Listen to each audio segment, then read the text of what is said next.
Então, bem-vindos de volta. E nesse vídeo eu vou fazer a análise dos dados que foram levantados durante o experimento. Então, primeiro eu fiz uma tabela com as dimensões, as unidades aqui, milímetros, e pela régua achei que o diâmetro da panela de alumínio era entre 345 e 346 milímetros, e a circunferência entre 1081 e 1082 milímetros. Isso só sem incluir, por enquanto, nenhuma estimativa do erro sistemático por causa do método experimental. E na régua também o círculo desenhado, o diâmetro, a estimativa que era 198 a 199 milímetros e a circunferência entre 620 e 621 milímetros. Ok. Então, eu posso escrever isso de uma forma alternativa, colocando a melhor estimativa aqui, que é no meio do intervalo, 345,5 milímetros, e a incerteza instrumental, que é mais ou menos 0,5 milímetros. Eu transfiro isso para todas as medições. Agora, o que eu fazer é levar em conta, incluir uma estimativa da incerteza por causa do método experimental. Então, nós vamos ter uma incerteza, um erro sistemático que vai ser composto pela incerteza instrumental e a incerteza no método experimental. Então, o que eu vou fazer? Eu acho que quando eu fiz a medição de diâmetro, dos diâmetros, já que é uma medida razoavelmente direta, né, diretamente da régua, que não houve nenhum aumento significativo nas incertezas dessas dimensões por causa do método experimental. Porém, quando eu medi o diâmetro, eu tenho vários fatores ou vários aspectos que, se não forem bem feitos, poderiam acrescentar um pouco a incerteza final. Então, por exemplo, será que eu realmente tinha colocado o barbante no nível correto, sempre no mesmo nível, quando estava medindo a panela? Quando eu transferi o barbante para a régua, será que eu estava esticando corretamente nos dois casos? A marcação que eu fiz no barbante, será que foi colocado exatamente com precisão milimétrica? Então, eu fiz uma estimativa de que, levando em conta todos esses possíveis equívocos, que o método experimental tem uma incerteza de aproximadamente 1 milímetro. Pode ser mais que isso, pode ser menos. Então, eu tenho duas fontes de erros, então 1 milímetro aqui, duas fontes de erros que vão gerar meu erro sistemático. O instrumental e o experimental aqui, né? O método, a incerteza devido ao experimento. Então, esses seriam somados. Mas nós vimos nos vídeos do Bruno do que quando nós temos incertezas, para levar em conta que eles são mais provavelmente concentrados perto do meio do intervalo, a régua para a propagação dessas, o cálculo do erro sistemático total, é que nós pegamos a raiz quadrada das somas quadradas das incertezas individuais. Tá? Então, essa fórmula é meu pitagoriano. Então, eu vou calcular a raiz quadrada de 0,5 quadrado mais 1 quadrado. Eu omiti, por enquanto, as unidades de milímetros. E fazendo essa conta, eu chego ao resultado final do que minha incerteza sistemática total é 1,1 milímetro. Ok. Eu vou supor que essa incerteza é o mesmo nos dois casos. Então, que a incerteza por causa do método experimental é 1 milímetro nos dois casos. Bom, então, dado isso, qual a minha melhor estimativa de π? Eu estou chamando usando a letra P, para a estimativa de π para distinguir o valor medido experimentalmente do valor matemático, valor exato matemático. Então, o que eu faço? Eu pego as melhores estimativas da circunferência e do diâmetro e eu faço divisão. Então, esses são os meios daqueles intervalos na tabela anterior. Então, eu peguei 081,5 e 345,5. Fazendo as contas, eu tenho 3,302 e mais alguns dígitos que eu não coloquei aqui. Tudo bem, e já podemos ver que isso é razoavelmente próximo de 3,14. Claro que é razoavelmente próximo, é uma frase meio vago em termos científicos, né? Então, como podemos avaliar esse razoavelmente próximo? Bom, a gente precisa calcular qual que é a estimativa de incerteza de nosso valor de P. E já que o P é uma quociente, se lembra que P é C sobre D,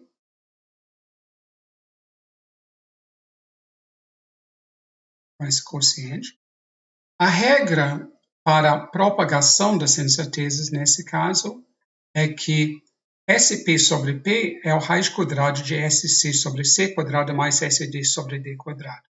Ou, em termos para calcular SP, eu calculo essa combinação dos quadrados do que são as incertezas relativas na circunferência de diâmetro, pego a raiz quadrada e multiplico por P.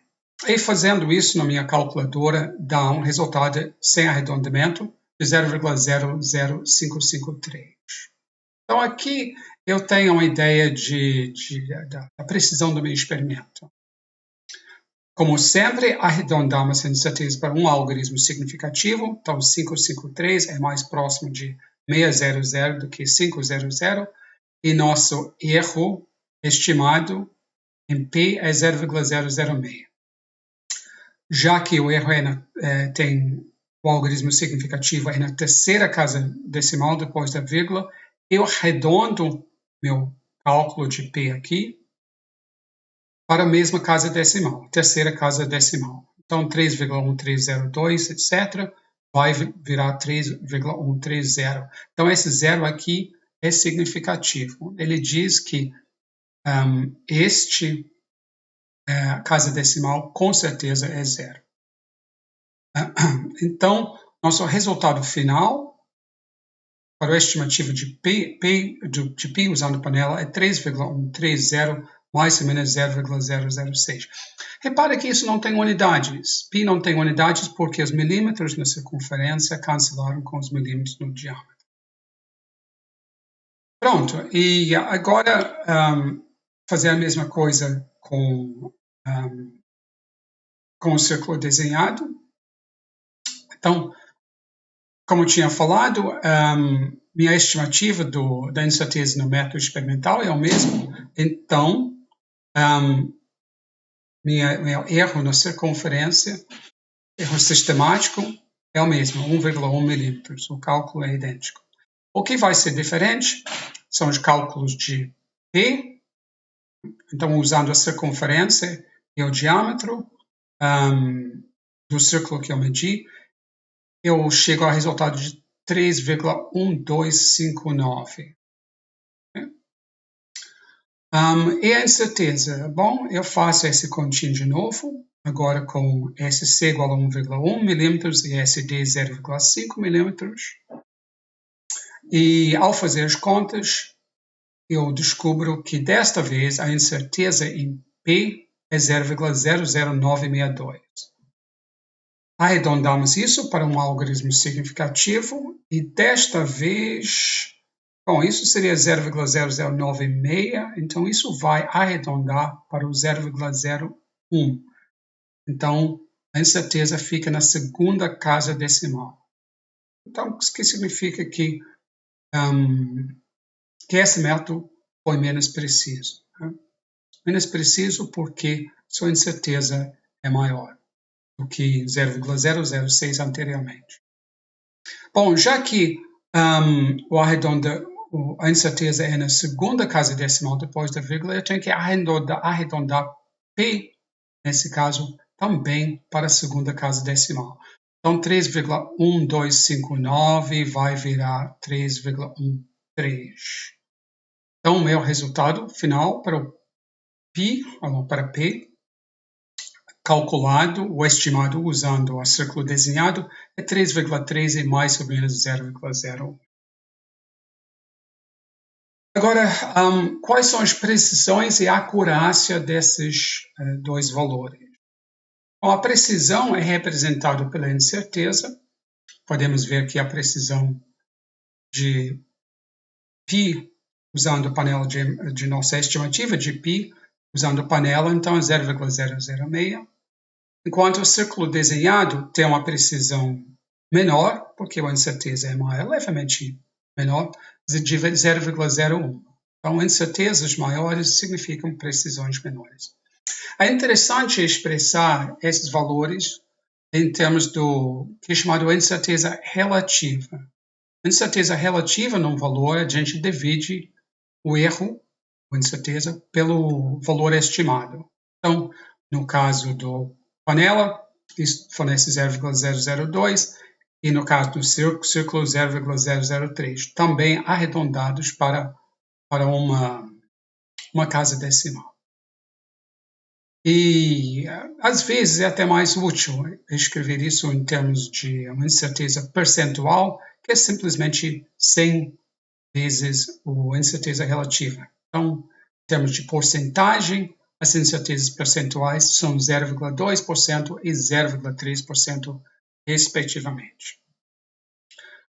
Ok, então, qual é a acurácia dos dois resultados? Então, quão perto esses valores são de π? Você lembra que a acurácia é diferente de precisão. Então, e podemos ver que, surpreendentemente, isso é uma coincidência, provavelmente não vai acontecer na sua realização do experimento. Os dois métodos produziram valores que são equidistantes de π. Ambos são, se eu calcular a diferença entre 3,1416 e 3,130 e 3,13, a diferença é a mesma. Então, são igualmente acurados os valores. Embora a panela tenha, medição da panela tenha uma precisão levemente melhor. E a consistência desses valores com π, porque nós temos, embora que os dois valores são 3,13, 3,130, são igualmente acurados, será que eles são consistentes? Então, será que a faixa de valores que nós obtemos quando consideramos as incertezas será que essa faixa inclui o valor aceito para π, o valor matemático de π, de 3,1415926, qualquer coisa? Ok. Então, o critério que estamos adotando nessa disciplina, no curso, para decidir se valores são consistentes ou não com um valor conhecido, é que eles devem, a diferença entre os valores, o módulo de diferença entre os valores, deve ser no máximo 2 erros, ou 2 incertezas. Né? Se for entre 2 e 3 erros, o experimento é inconclusivo, então não sabemos, não podemos afirmar se o valor é consistente ou inconsistente, mas se for maior do que 3 erros, os valores considerados inconsistentes, porque é pouco provável que esse resultado seria por acaso. Então, isso, se você quiser fazer uma revisão de aula 5 sobre os níveis de confiança que correspondem a essa quantidade de erros, é bom rever esse vídeo. Então, aula 5, vídeo 2. Ok. Então, o que precisamos fazer? Precisamos calcular a diferença entre nossos valores de P e π. Então, calcular o módulo, né?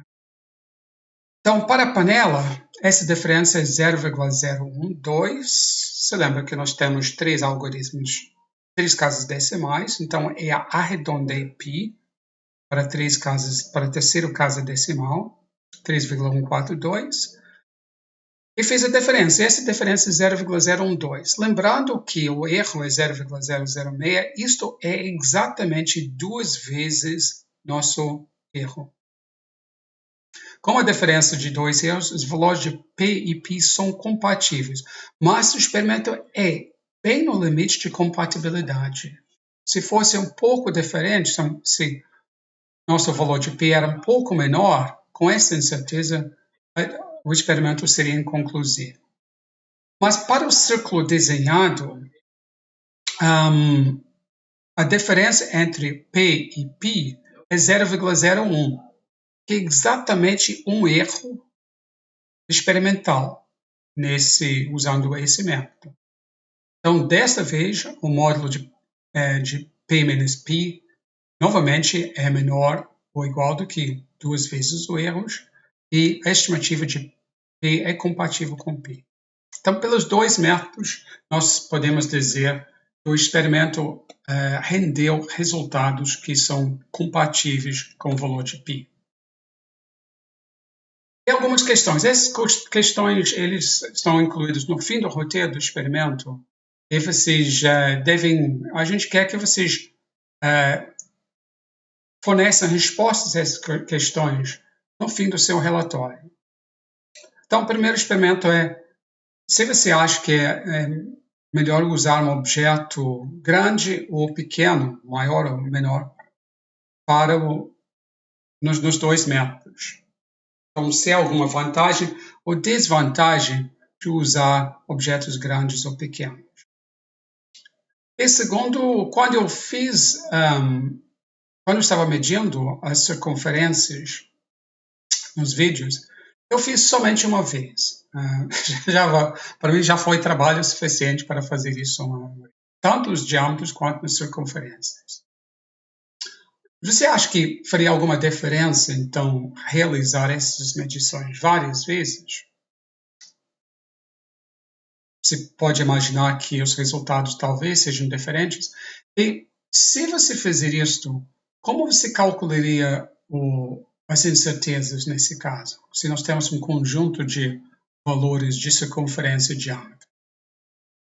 Ok, eu não sei. Terceira questão, eu não sei se o experimento vai ser bem sucedido ou não.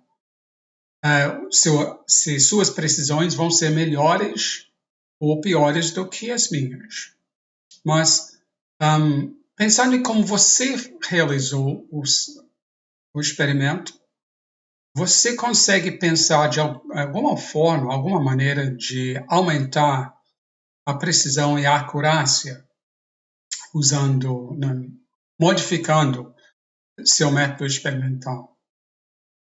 E finalmente, enquanto estamos realizando o experimento, vocês já foram advertidos que vocês têm que vocês estão confiando que os objetos que vocês estão medindo têm seções transversais que são perfeitamente circulares, né? Se eles não foram, então estamos fazendo um modelo físico aqui em que esses objetos são modelados corretamente por um círculo.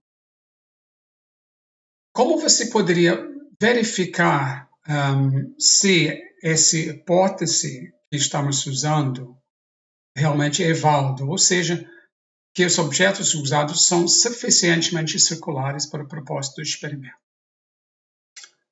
Então, boa análise de dados. Eu me despido de vocês com esse vídeo e aguardamos ansiosamente os relatórios. Boa tarde.